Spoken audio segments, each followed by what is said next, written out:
Mysteries of Udolpho by Ann Radcliffe.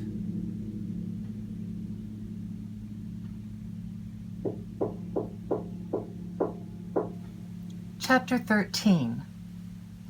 Reading and musical selections performed by Kara Dahl Russell.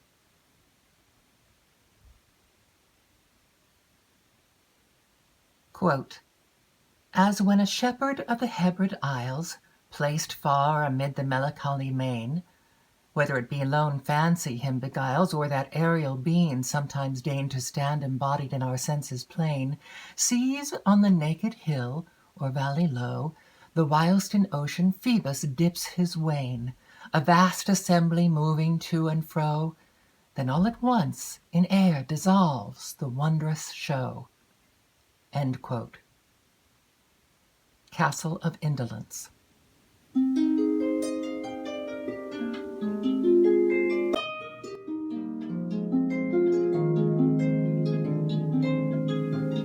Madame Cheron's avarice at length yielded to her vanity.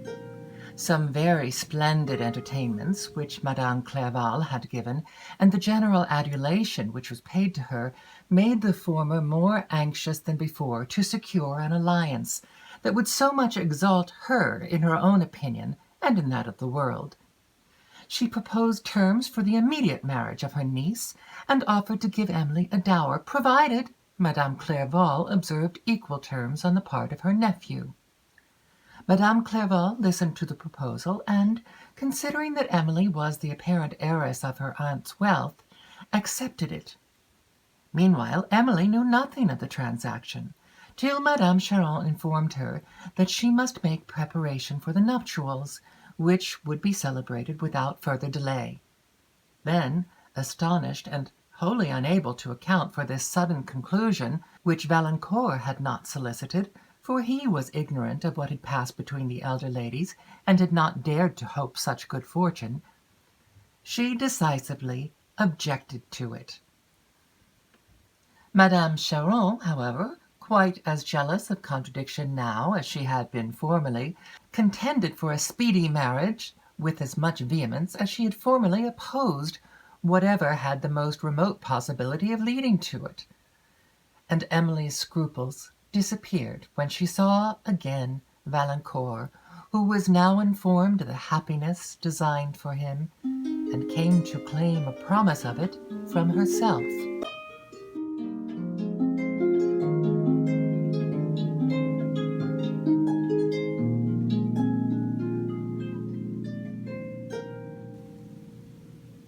While preparations were making for these nuptials, Montoni became the acknowledged lover of Madame Cheron, and though Madame Clerval was much displeased when she heard of the approaching connection, and was willing to prevent that of Valancourt with Emily, her conscience told her that she had no right to thus trifle with their peace, and Madame Clerval, though a woman of fashion, was far less advanced than her friend in the art of deriving satisfaction from distinction and admiration, rather than from conscience.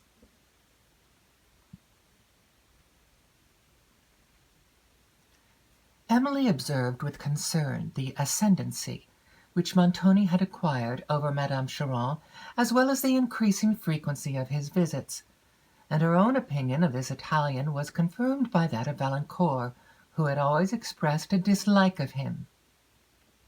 As she was one morning sitting at work in the pavilion, enjoying the pleasant freshness of spring, whose colours were now spread upon the landscape, and listening to Valancourt, who was reading, but who often laid aside the book to converse, she received a summons to attend Madame Cheron immediately, and had scarcely entered the dressing-room when she observed with surprise the dejection of her aunt's countenance, and the contrasted gaiety of her dress.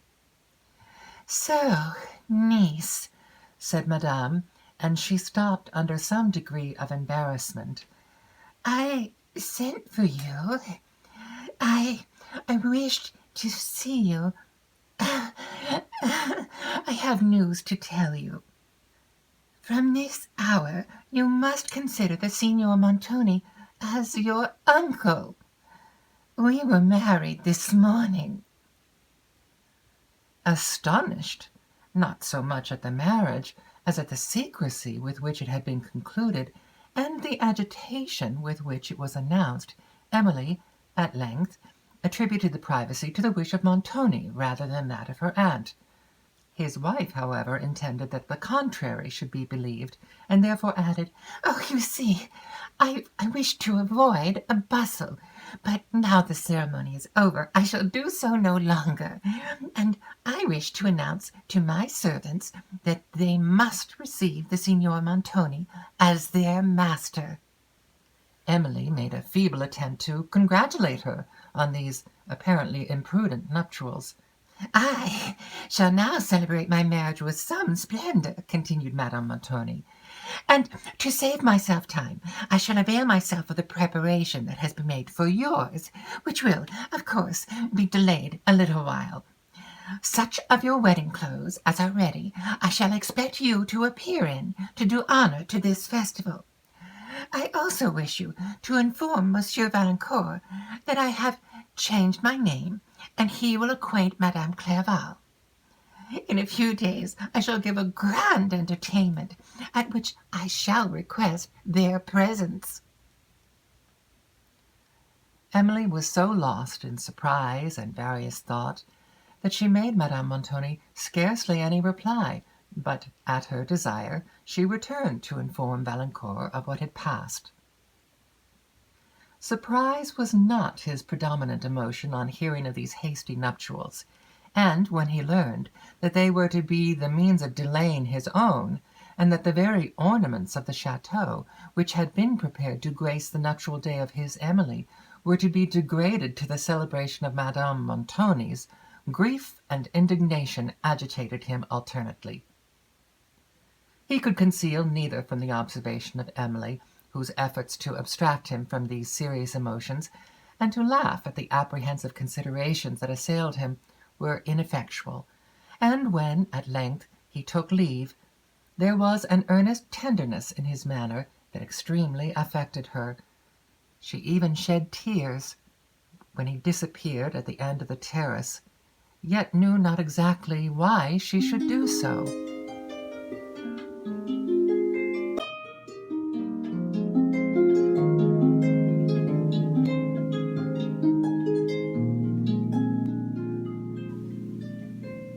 Montoni now took possession of the château, and the command of its inhabitants with the ease of a man who had long considered it to be his own.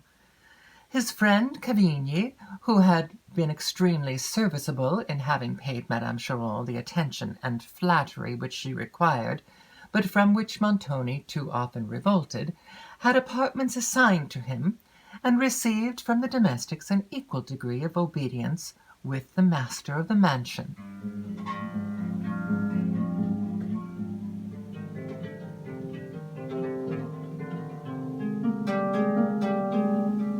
Within a few days, Madame Montoni, as she had promised, gave a magnificent entertainment to a very numerous company, among whom was Valancourt, but at which Madame Clerval excused herself from attending.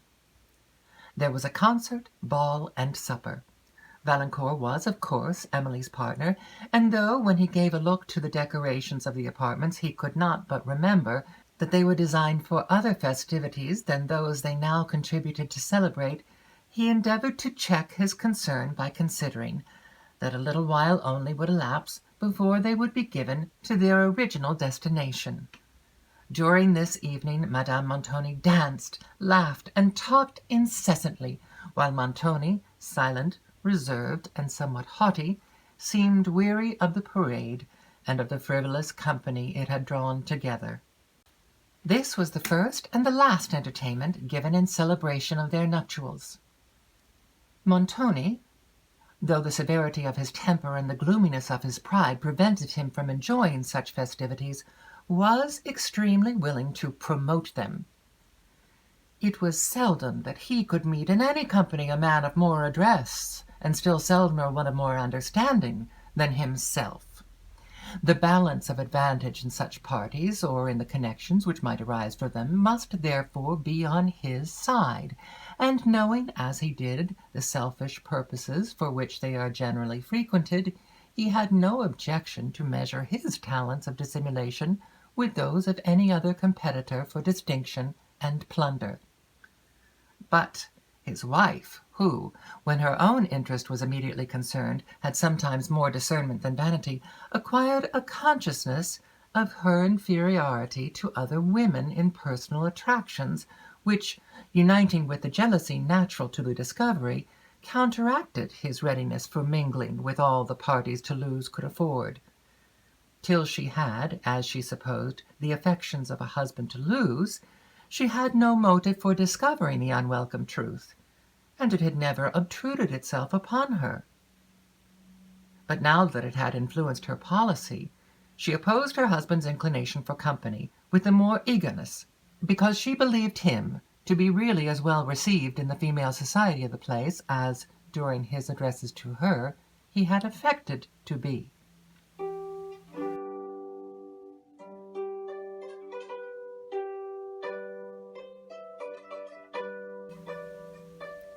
A few weeks only had elapsed since the marriage, when Madame Montoni informed Emily that the Signor intended to return to Italy, as soon as the necessary preparation could be made for so long a journey. "We shall go to Venice," said she, "where the Signor has a fine mansion, and from thence to his estate in Tuscany. Oh, why do you look so grave, child? You, who are so fond of a romantic country and fine views, will doubtless be delighted with this journey." "Am I then to be one of the party, madame?" said Emily, with extreme surprise and emotion. "Most certainly," replied her aunt. "How could you imagine we would leave you behind? Oh, but I see you are thinking of the Chevalier. He is not yet, I believe, informed of the journey, but he very soon will be so. Signor Montoni has gone to acquaint Madame Clerval of our journey, and to say that the proposed connection between the families must from this time be thought of no more." The unfeeling manner in which Madame Montoni thus informed her niece that she must be separated, perhaps for ever, from the man with whom she was on the point of being united for life, added to the dismay which she must otherwise have suffered at such intelligence. When she could speak, she asked the cause of the sudden change in Madame's sentiments toward Valancourt, but the only reply she could obtain was, that the Signor had forbade the connection, considering it to be greatly inferior to what you might reasonably expect. "I now leave the affair entirely to the Signor," added Madame Montoni, "but I must say that Monsieur Valancourt never was a favourite with me, and I was over-persuaded, or I should not have given my consent to the connection. I was weak enough, I am so foolish sometimes, to suffer other people's uneasiness to affect me, and so my better judgment yielded to your affliction. But the Signor has very properly pointed out the folly of this, and he shall not have to reprove me a second time. I am determined that you shall submit to those who know how to guide you better than yourself. I am determined that you shall be conformable." Emily would have been astonished at the assertions of this eloquent speech, had not her mind been so overwhelmed by the sudden shock it had received, that she scarcely heard a word of what was latterly addressed to her. Whatever were the weaknesses of Madame Montoni, she might have avoided to accuse herself with those of compassion and tenderness to the feelings of others, and especially to those of Emily. It was the same ambition that lately prevailed upon her to solicit an alliance with Madame Clerval's family, which induced her to now withdraw from it, now that her marriage with Montoni had exalted her self-confidence, and with it her views for her niece.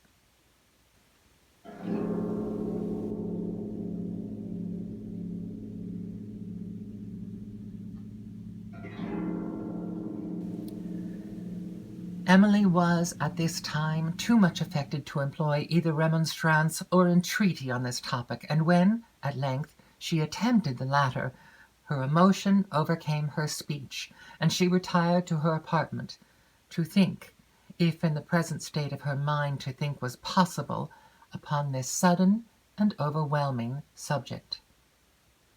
It was very long before her spirits were sufficiently composed to permit the reflection, which, when it came, was dark and even terrible. She saw that Montoni sought to aggrandize himself in his disposal of her, and it occurred that his friend Cavigni was the person for whom he was interested. The prospect of Italy was still rendered darker when she considered the tumultuous situation of that country, then torn by civil commotion, where every petty state was at war with its neighbor, and even every castle liable to the attack of an invader. She considered the person to whose immediate guidance she would be committed, and the vast distance that was to separate her from Valancourt, and, at the recollection of him, every other image vanished from her mind, and every thought was again obscured by grief.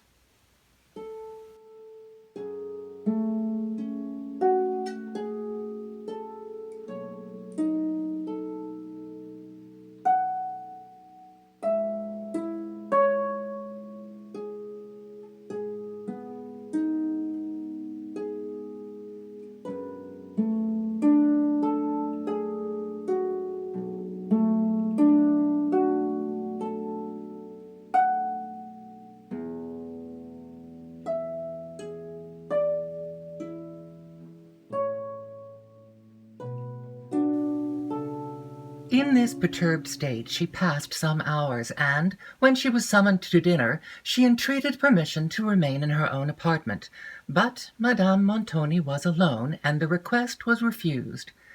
Emily and her aunt said little during the repast, the one occupied by her griefs, the other engrossed by the disappointment which the unexpected absence of Montoni occasioned.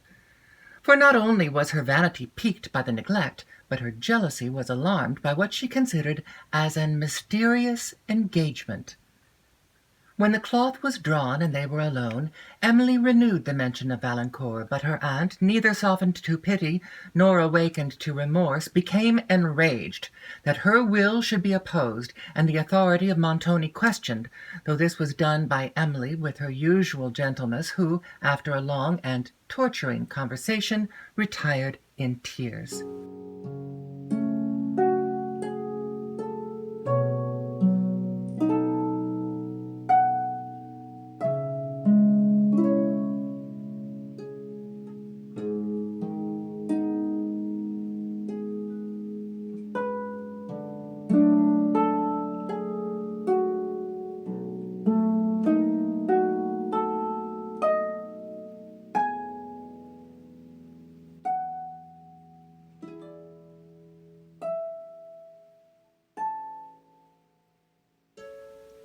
As she crossed the hall, a person entered it by the great door, whom, as her eyes hastily glanced that way, she imagined to be Montoni, and she was passing on with quicker steps when she heard the well-known voice of Valancourt. "Emily, oh, my Emily!" he cried in a tone faltering with impatience, while she turned, and as he advanced was alarmed at the expression of his countenance and the eager desperation of his air.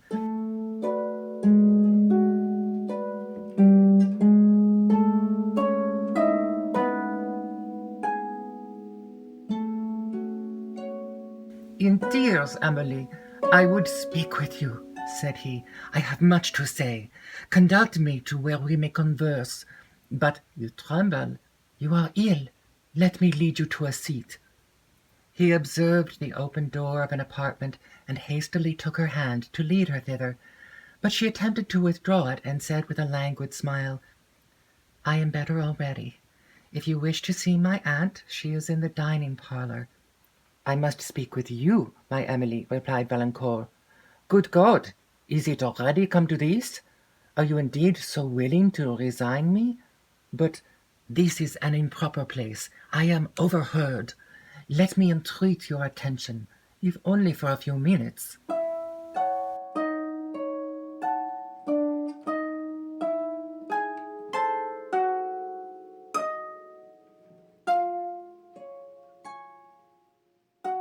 "When you have seen my aunt," said Emily.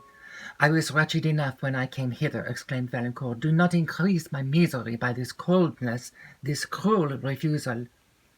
The despondency with which he spoke this affected her almost to tears, but she persisted in refusing to hear him till he had conversed with Madame Montoni. "Where is her husband? Where, then, is Montoni?" said Valancourt in an altered tone. "It is he to whom I must speak." Emily, terrified for the consequence of the indignation that flashed in his eyes, tremblingly assured him that Montoni was not at home, and entreated he would endeavour to moderate his resentment. At the tremulous accents of her voice, his eyes softened instantly from wildness into tenderness. "You are ill, Emily," said he. "They will destroy us both. Forgive me that I dared to doubt your affection."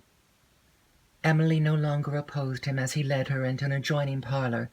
The manner in which he had named Montoni had so much alarmed her for his own safety, that she was now only anxious to prevent the consequences of his resentment. He listened to her entreaties with attention, but replied to them with only looks of despondency and tenderness, concealing as much as possible the sentiments he felt towards Montoni, that he might soothe the apprehensions which distressed her. But she saw the veil he had spread over his resentment, and, his assumed tranquillity only alarming her more, she urged at length the impolicy of forcing an interview with Montoni, and of taking any measure which might render their separation irremediable. Valancourt yielded to these remonstrances, and her affecting entreaties drew from him a promise that, however Montoni might persist in his design of disuniting them, he would not seek to redress his wrongs by violence. "For my sake," said Emily, "let the consideration of what I should suffer deter you from such a mode of revenge." "For your sake, Emily," replied Valancourt, his eyes filling with tears of tenderness and grief, while he gazed upon her. "Yes, yes, I shall subdue myself. But though I have given you my solemn promise to do this, do not expect that I can tamely submit to the authority of Montoni. If I could, I should be unworthy of you. Yet, oh, Emily, how long may he condemn me to live without you? How long may it be before you return to France?"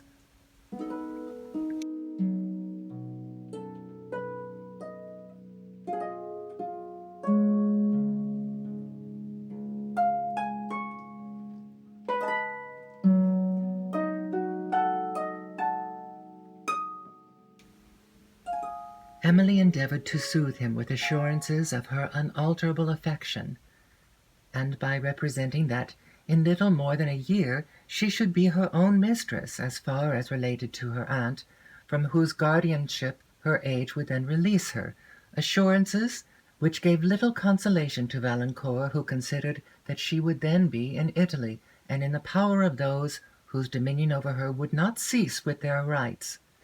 But he affected to be consoled by them. Emily, comforted by the promise she had obtained, and by his apparent composure, was about to leave him, when her aunt entered the room. She threw a glance of sharp reproof upon her niece, who immediately withdrew, and of haughty displeasure upon Valancourt.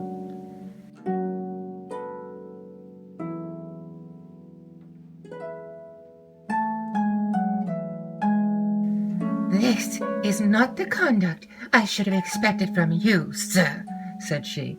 "I did not expect to see you in my house, after you had been informed that your visits were no longer agreeable, much less that you would seek a clandestine interview with my niece, and that she would grant one." Valancourt, perceiving it was necessary to vindicate Emily from such a design, explained that the purpose of his own visit had been to request an interview with Montoni, and he then entered upon the subject of it, with the tempered spirit which the sex, rather than the respectability of Madame Montoni, demanded. His expostulations were answered with severe rebuke. She lamented again that her prudence had ever yielded to what she termed compassion, and added that she was so sensible of the folly of her former consent that to prevent the possibility of a repetition she had committed the affair entirely to the conduct of Signor Montoni. The feeling eloquence of Valancourt, however, at length made her sensible in some measure of her unworthy conduct, and she became susceptible to shame, but not remorse. She hated Valancourt, who had awakened her to this painful sensation, and in proportion as she grew dissatisfied with herself, her abhorrence of him increased. This was also the more inveterate, because his tempered words and manner were such as, without accusing her, compelled her to accuse herself, and neither left her with the hope that the odious portrait was the caricature of his prejudice, or afforded her an excuse for expressing the violent resentment with which she contemplated it. At length her anger rose to such a height that Valancourt was compelled to leave the house abruptly, lest he should forfeit his own esteem by an intemperate reply. He was then convinced that from Madame Montoni he had nothing to hope, for what of either pity or justice could be expected from a person who could feel the pain of guilt without the humility of repentance? To Montoni he looked with equal despondency, since it was clearly evident that this plan of separation originated with him, and it was not probable that he would relinquish his own views to entreaties or remonstrances, which he must have foreseen and have been prepared to resist. Yet, remembering his promise to Emily, and more solicitous concerning his love than jealous of his consequence, Valancourt was careful to do nothing that might unnecessarily irritate Montoni. He wrote to him, therefore, not to demand an interview, but to solicit one, and having done this, he endeavoured to wait with calmness his reply.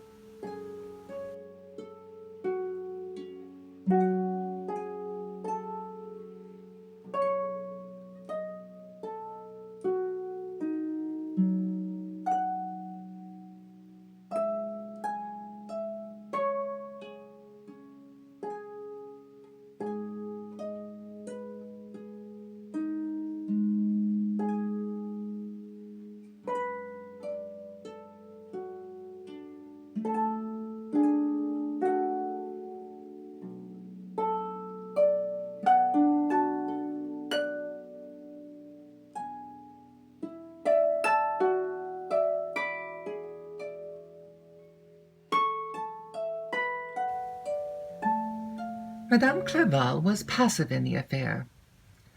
When she gave her approbation to Valancourt's marriage, it was in the belief that Emily would be the heiress of Madame Montoni's fortune, and though, upon the nuptials of the latter, when she perceived the fallacy of this expectation, her conscience had withheld her from adopting any measure to prevent the union, her benevolence was not sufficiently active to impel her towards any step that might now promote it. She was, on the contrary, secretly pleased that Valancourt was released from an engagement which she considered to be as inferior, in point of fortune, to his merit. As his alliance was thought by Montoni to be humiliating to the beauty of Emily, and, though her pride was wounded by this rejection of a member of her family, she disdained to show resentment otherwise than by silence. Montoni, in his reply to Valancourt, said that as an interview could neither remove the objections of the one nor overcome the wishes of the other, it would only serve to produce useless altercation between them. He therefore thought proper to refuse it. In consideration of the policy suggested by Emily and of his promise to her, Valancourt restrained the impulse that urged him to the house of Montoni to demand what he had been denied by his entreaties. He only repeated his solicitations to see him, seconding them with all the arguments his situation would suggest.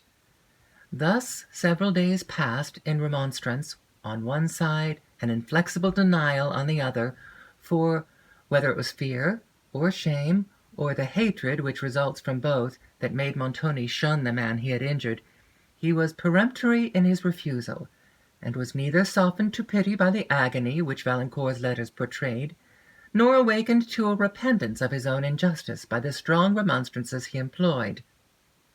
At length Valancourt's letters were returned unopened, and then, in the first moments of a passionate despair, he forgot every promise to Emily except the solemn one which bound him to avoid violence, and hastened to Montoni's chateau, determined to see him by whatever other means might be necessary. Montoni was denied, and Valancourt, when he afterwards inquired for Madame and Mademoiselle St. Aubert, was absolutely refused admittance by the servants. Not choosing to submit himself to contest with these, he at length departed, and returning home in a state of mind approaching to frenzy, he wrote to Emily of what had passed, expressed without restraint all the agony of his heart, and entreated that, since he must not otherwise hope to see her immediately, she would allow him an interview unknown to Montoni. Soon after he had dispatched this, his passions becoming more temperate, he was sensible of the error he had committed in having given Emily a new subject of distress in the strong mention of his own suffering, and would have given half the world had it been his to recover the letter. Emily, however, was spared the pain she might have received from it by the suspicious policy of Madame Montoni, who had ordered that all letters addressed to her niece should be delivered to herself, and who, after having perused this and indulged the expressions of resentment which Valancourt's mention of Montoni provoked, had consigned it to the flames. Montoni, meanwhile, was every day more impatient to leave France, gave repeated orders for dispatch to the servants employed in preparations for the journey, and to the persons with whom he was transacting some particular business. He preserved a steady silence to the letters in which Valancourt, despairing of greater good, and having subdued the passion that had transgressed against his policy, solicited only the indulgence of being allowed to bid Emily farewell. But when Valancourt learned that she was really to set out in a very few days, and that it was designed he should see her no more, forgetting every consideration of prudence, he dared, in a second letter to Emily, to propose a clandestine marriage. This also was transmitted to Madame Montoni, and the last day of Emily's stay at Toulouse arrived, without affording Valancourt even a line to soothe his sufferings, or a hope that he should be allowed a parting interview.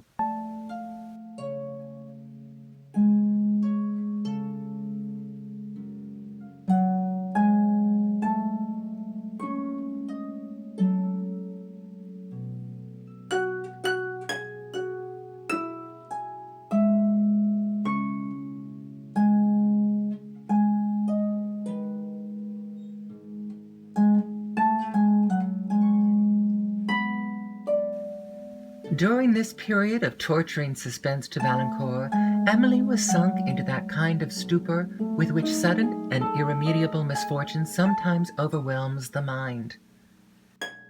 Loving him with the tenderest affection, and having long been accustomed to consider him as the friend and companion of all her future days, she had no ideas of happiness that were not connected with him.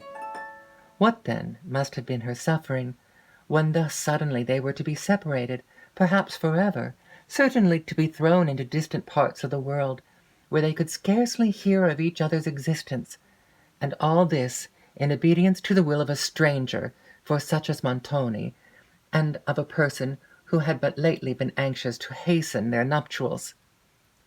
It was in vain that she endeavoured to subdue her grief, and resign herself to an event which she could not avoid. The silence of Valancourt afflicted more than it surprised her, since she attributed it to its just occasion. But when the day preceding that on which she was to quit Toulouse arrived, and she had heard no mention of his being permitted to take leave of her, grief overcame every consideration that had made her reluctant to speak of him, and she inquired of Madame Montoni whether this consolation had been refused. Her aunt informed her that it had, adding that, after the provocation I had myself received from Valancourt in their last interview, and the persecution with which the Seigneur had suffered from his letters, No entreaties should avail to procure it. If the Chevalier expected this favour from us, said she, he should have conducted himself in a very different manner.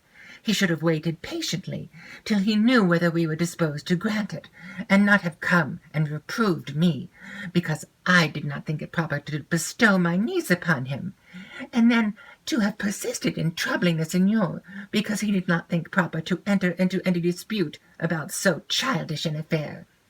His behaviour throughout this has been extremely presumptuous and impertinent, and I desire that I may never hear his name repeated, and that you will get the better of those foolish sorrows and whims, and look like other people, and do not appear with that dismal countenance as if you were ready to cry.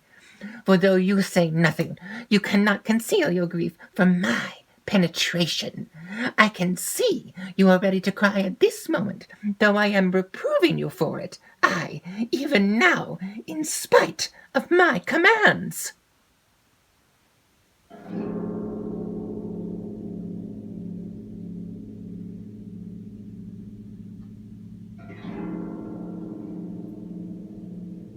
Emily, having turned away to hide her tears, quitted the room to indulge them, and the day was passed in an intensity of anguish such as she had perhaps never known before.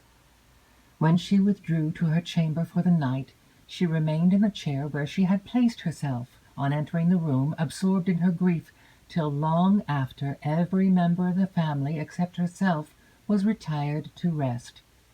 She could not divest herself of a belief that she had parted with Valancourt to meet no more, a belief which did not arise merely from foreseen circumstances, for, though the length of the journey she was about to commence, the uncertainty as to the period of her return, together with the prohibitions she had received, seemed to justify it, she yielded also to an impression which she mistook for a presentiment that she was going from Valancourt forever. How dreadful to her imagination, too, was the distance that would separate them! The Alps, those tremendous barriers, would rise, and whole countries extend between the regions where each must exist. To live in adjoining provinces, to live even in the same country, though without seeing him, was comparative happiness, to the conviction of this dreadful length of distance. Her mind was, at length, so much agitated by the consideration of her state, and the belief that she had seen Valancourt for the last time, that she suddenly became very faint, and looking round the chamber for something that might relieve her, she observed the casements, and had just strength to throw one open, near which she seated herself.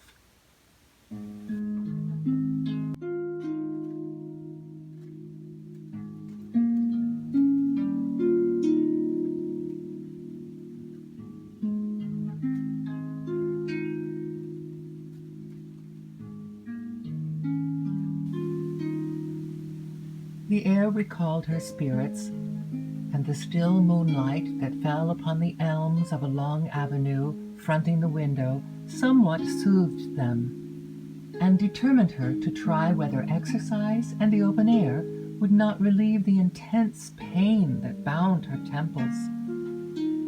In the chateau all was still, and, passing down the great staircase into the hall, from whence a passage led immediately to the garden, she softly and unheard, as she thought, unlocked the door and entered the avenue.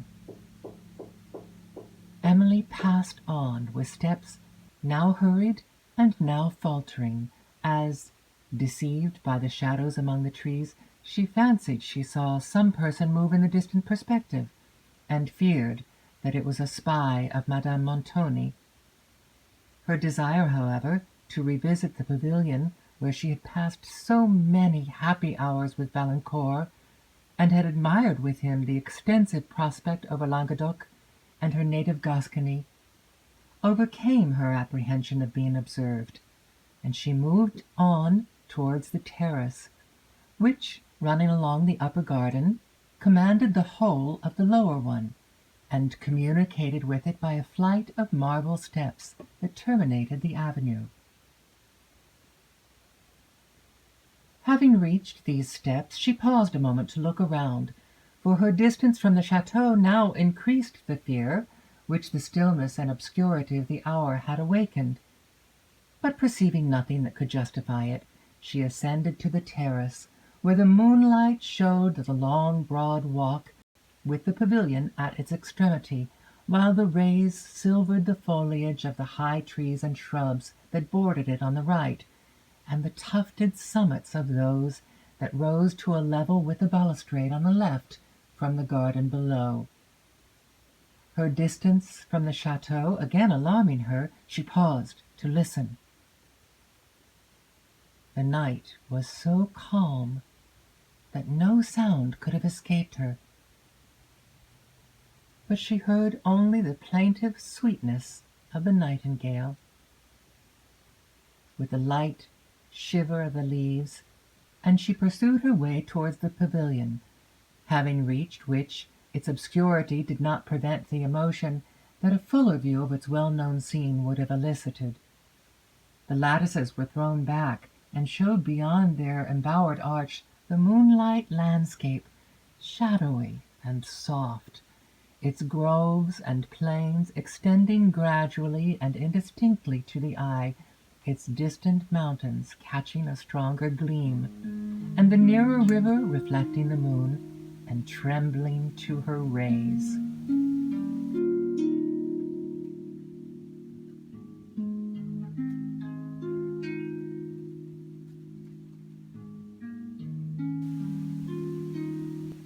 Emily, as she approached the lattice, was sensible of the features of this scene only as they served to bring Valancourt more immediately to her fancy.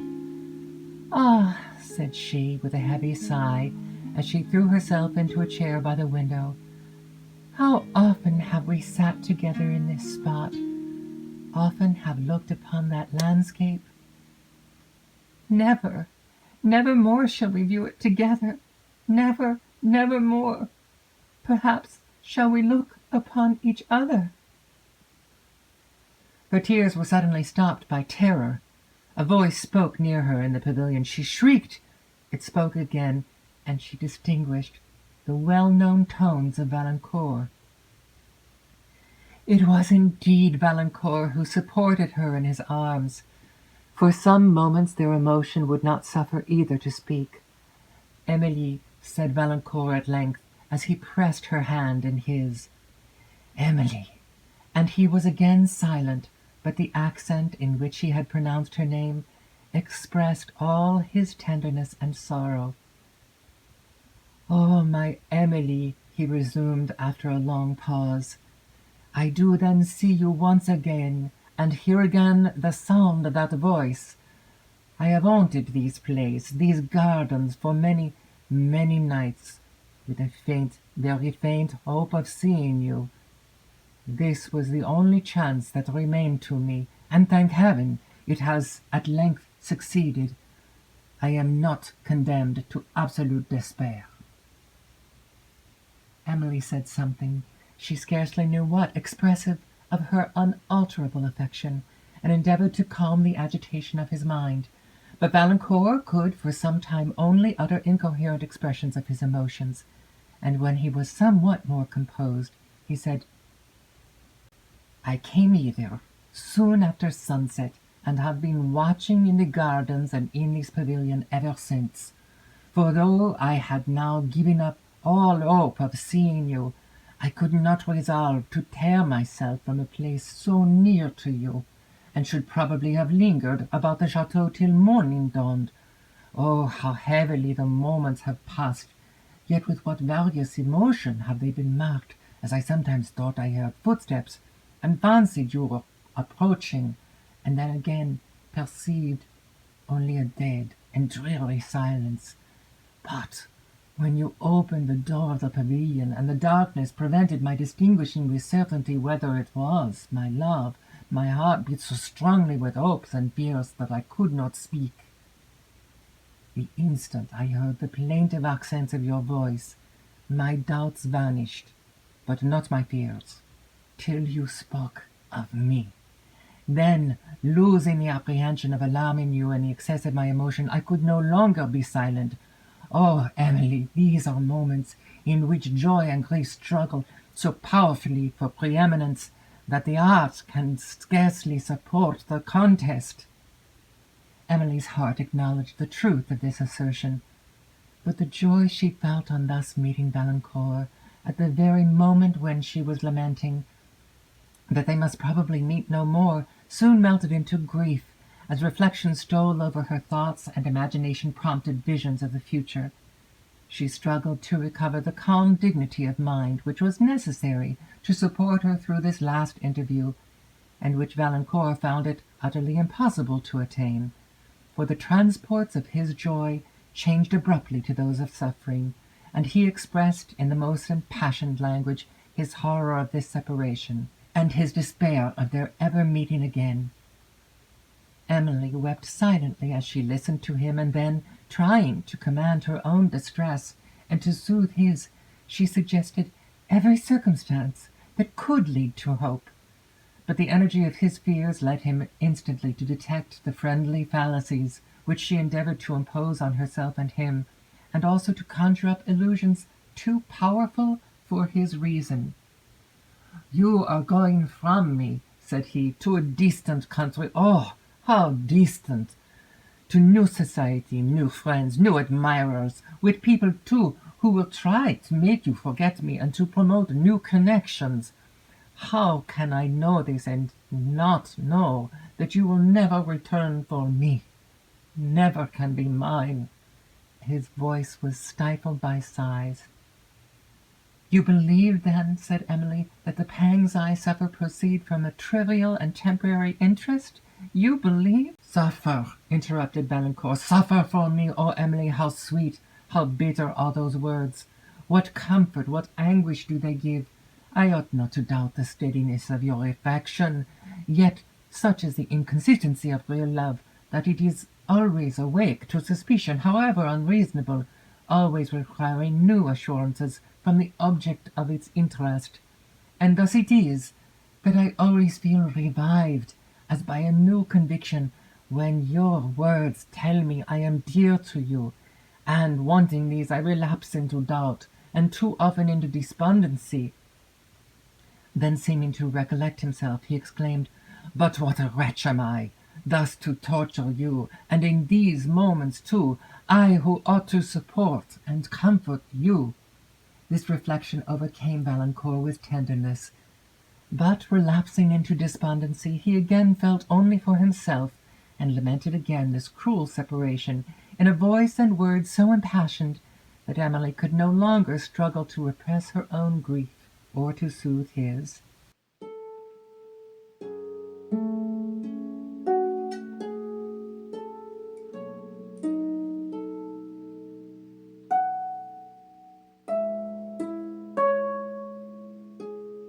Valancourt, between these emotions of love and pity, lost the power and almost the wish of repressing his agitation, and, in the intervals of convulsive sobs, he, at one moment, kissed away her tears, then told her cruelly that possibly she might never weep for him again, and then tried to speak more calmly, but only exclaimed, "Oh, Emily, my heart will break! I cannot leave you! Now I gaze upon that countenance, now I hold you in my arms, a little while, and all this will appear a dream. I shall look and cannot see you, shall try to recollect your features, and the impression will be fled from my imagination. To hear the tones of your voice, and even memory will be silent. I cannot leave you. Why should we confide the happiness of our whole lives to the will of people who have no right to interrupt, and except in giving you to me, have no power to promote it? Oh, Emily, venture to trust your own heart. Venture to be mine for ever." His voice trembled, and he was silent. Emily continued to weep, and was silent also, when Valancourt proceeded to propose an immediate marriage, and that, at an early hour on the following morning, she should quit Madame Montoni's house, and be conducted by him to the church of the Augustines, where a friar should await to unite them. The silence with which she listened to a proposal dictated by love and despair, and enforced at a moment when it seemed scarcely possible for her to oppose it, when her heart was softened by the sorrows of a separation that might be eternal, and her reason obscured by the illusions of love and terror, encouraged him to hope that it would not be rejected. "Speak, my Emily," said Valancourt eagerly. "Let me hear your voice. Let me hear you confirm my fate." She spoke not. Her cheek was cold, and her senses seemed to fail her, but she did not faint. To Valancourt's terrified imagination she appeared to be dying. He called upon her name, rose to go to the chateau for assistance, and then, recollecting her situation, feared to go, or to leave her for a moment.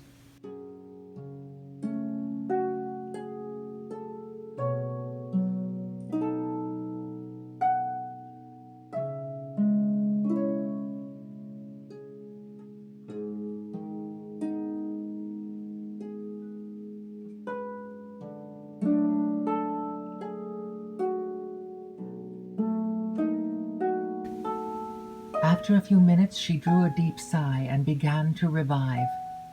The conflict she had suffered between love and the duty she at present owed to her father's sister, her repugnance to a clandestine marriage, her fear of emerging on the world with embarrassments such as might ultimately involve the object of her affection in misery and repentance, all this various interest was too powerful for a mind already enervated by sorrow, and her reason had suffered a transient suspension.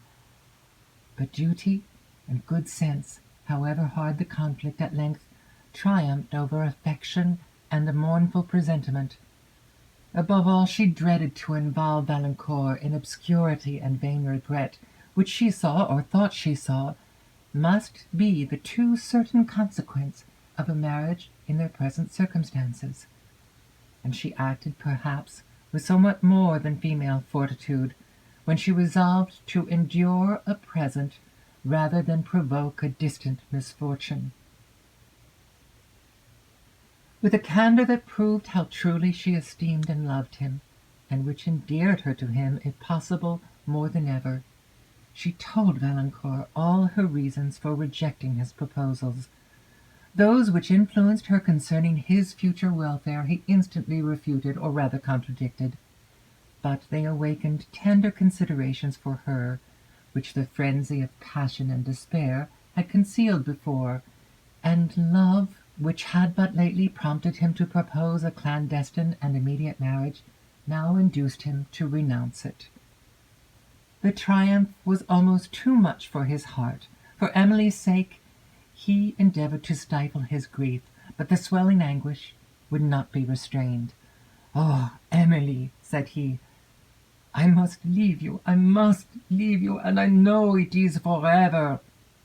Convulsive sobs again interrupted his words, and they wept together in silence, till Emily, recollecting the danger of being discovered, and the impropriety of prolonging an interview which might subject her to censure, summoned all her fortitude to utter a last farewell.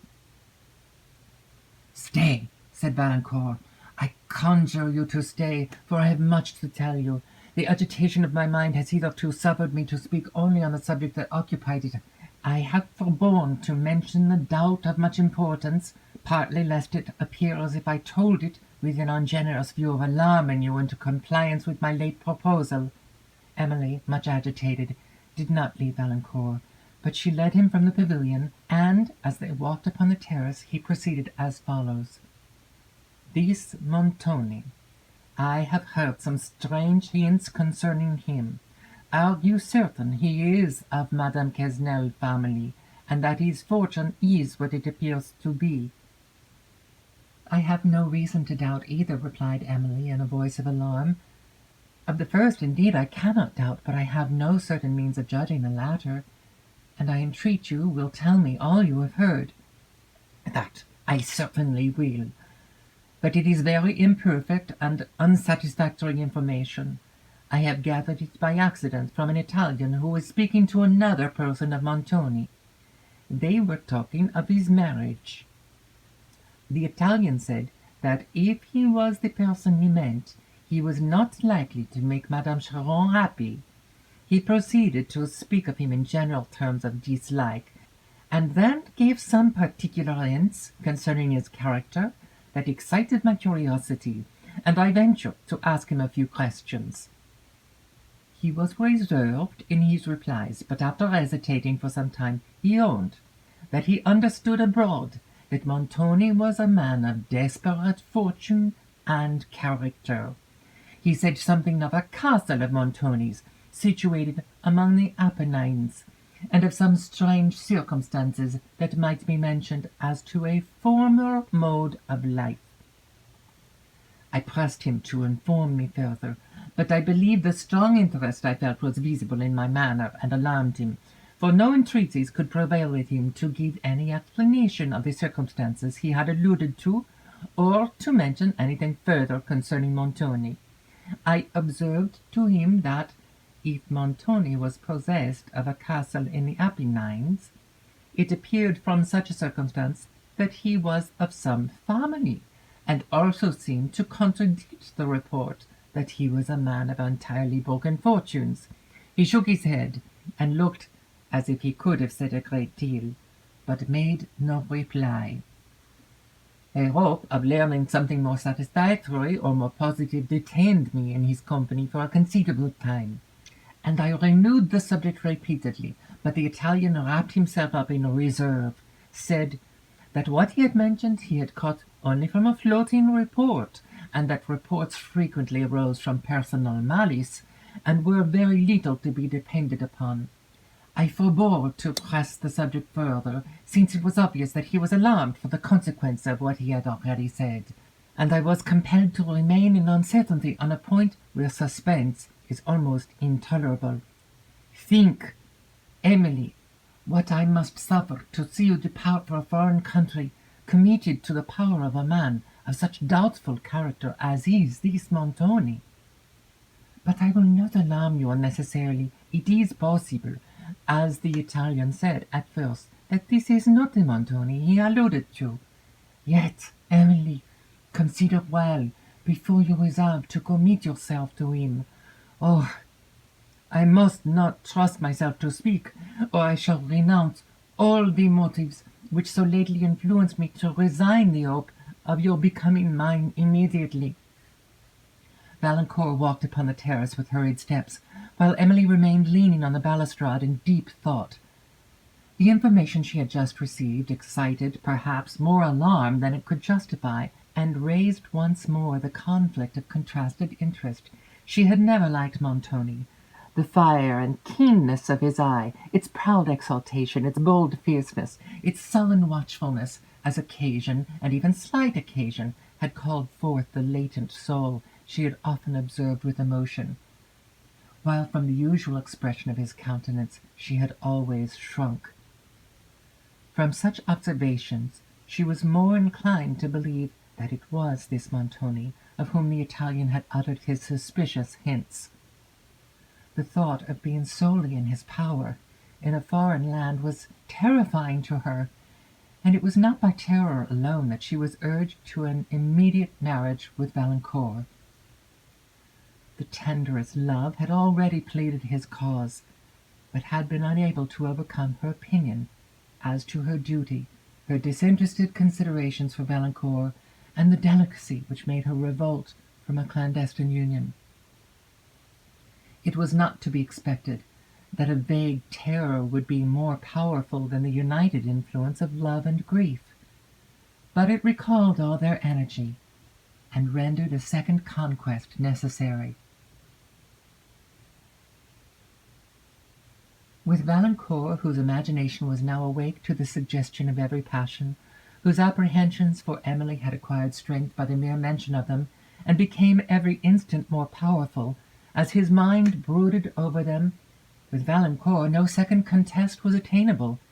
He thought he saw in the clearest light, and love assisted the fear, that this journey to Italy would involve Emily in misery. He determined, therefore, to persevere in opposing it, and in conjuring her to bestow upon him the title of her lawful protector. "Emily," said he, with solemn earnestness, "this is no time for scrupulous distinctions, for weighing the dubious and comparatively trifling circumstances that may affect our future comfort. I see now much more clearly than before the train of serious dangers you are going to encounter with a man of Montoni's character. Those dark hints of the Italian spoke much, but not more than the idea I have of Montoni's disposition as exhibited even in his countenance. I think I see at this moment all that could have been hinted written there. He is the Italian whom I fear, and I conjure you for your own sake as well as for mine to prevent the evils I shudder to foresee. Oh, Emily, let my tenderness, my arms withhold you from them. Give me the right to defend you." Emily only sighed, while Valancourt proceeded to remonstrate and to entreat with all the energy that love and apprehension could inspire. But as his imagination magnified to her the possible evils she was going to meet, the mists of her own fancy began to dissipate, and allowed her to distinguish the exaggerated images which imposed on his reason. She considered that there was no proof of Montoni being the person whom this stranger had met, that even if he was so, the Italian had noticed his character and broken fortunes merely from report, and that, though the countenance of Montoni seemed to give probability to a part of the rumour, it was not by such circumstances that an implicit belief of it should be justified. These considerations would probably not have arisen so distinctly to her mind at this time, had not the terrors of Valancourt presented to her such obvious exaggerations of her danger as incited her to distrust the fallacies of passion. But while she endeavoured in the gentlest manner to convince him of his error, she plunged him into a new one. His voice and countenance changed to an expression of dark despair. "Emily," said he, this moment is the bitterest that is yet to come to me. You cannot love me. It would be impossible for you to reason thus coolly, this deliberately. If you did, I am torn with anguish at the prospect of our separation, and of the evils that may await you in consequence of it. I would encounter any hazards to prevent it, to save you. No, Emily, no, you cannot love me." "We have now little time to waste in exclamation or assertion," said Emily, endeavouring to conceal her emotion. "If you are yet to learn how dear you are to me, and ever must be to my heart, no assurances of mine can give you conviction." The last words faltered on her lips, and her tears flowed fast. These words and tears brought once more, and with instantaneous force, conviction of her love to Valancourt. He could only exclaim, "Emily, Emily," and weep over the hand he pressed to his lips. But she, after some moments, again roused herself from the indulgence of sorrow, and said, "I must leave you. It is late, and my absence from the chateau may be discovered. Think of me. Love me when I am far away. The belief of this will be my comfort. Think of you." "Love you!" exclaimed Valancourt. "Try to moderate these transports," said Emily, "for my sake. Try." "For your sake?" "Yes, for my sake," replied Emily in a tremulous voice. "I cannot leave you thus." "Then do not leave me," said Valancourt with quickness. "Why should we part, or part for longer than till tomorrow?" Indeed I am, unequal to these moments," replied Emily. "You tear my heart, but I never can consent to this hasty, imprudent proposal." "If we could command our time, my Emily, it should not be thus hasty. We must submit to our circumstances." "We must indeed. I have already told you all my heart, my spirits are gone."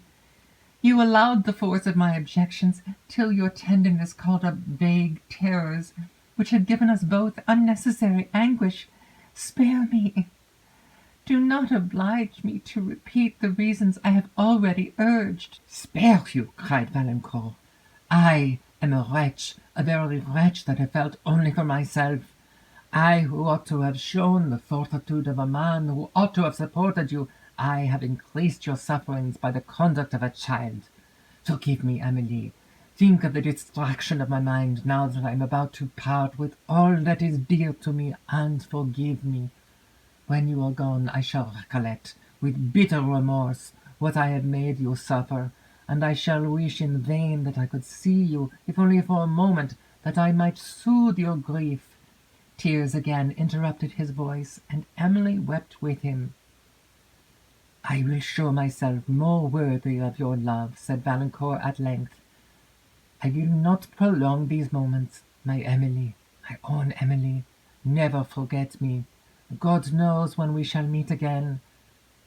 I resign you to his care. Oh God, protect and bless her. He pressed her hand to his heart. Emily sunk almost lifeless on his bosom, and neither wept nor spoke.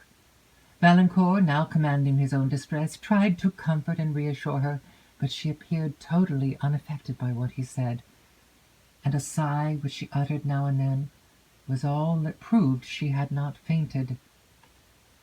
He supported her slowly towards the chateau, weeping and speaking to her, but she answered only in sighs, till, having reached the gate that terminated the avenue, she seemed to have recovered her consciousness, and, looking around, perceived how near they were to the chateau. "We must part here," said she, stopping. "Why prolong these moments? Teach me the fortitude I have forgot." Valancourt struggled to assume a composed air. "Farewell, my love," said he, in a voice of solemn tenderness. "Trust me, we shall meet again, meet for each other, meet to part no more." His voice faltered, but recovering it, he proceeded in a firmer tone. "You know not what I shall suffer till I hear from you. I shall omit no opportunity of conveying to you my letters, yet I tremble to think how few may occur. And trust me, love, for your dear sake, I will try to bear this absence with fortitude. Oh, how little I have shown tonight!" "Farewell," said Emily faintly. "When you are gone, I shall think of many things I would have said to you." "And I of many, many," said Valancourt.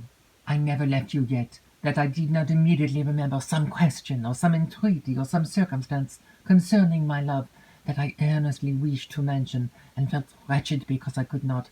Oh, Emily, this countenance on which I now gaze will in a moment be gone from my eyes, and not all the efforts of fancy will be able to recall it with exactness. Oh, what an infinite difference between this moment and the next!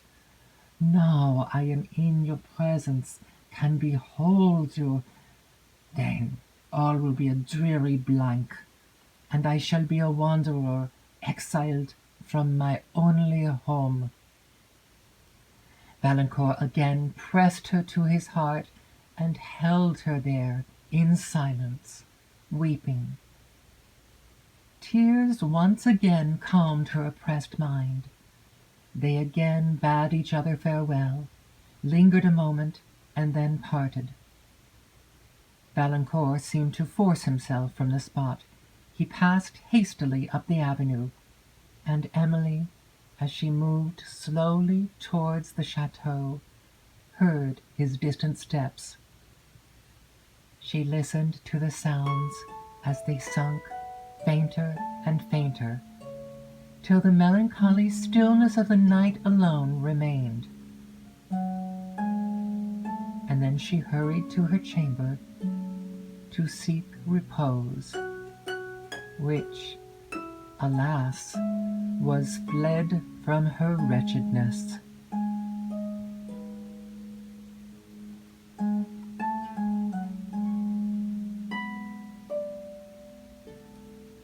End of Volume 1, Chapter 13. the final chapter of Volume 1.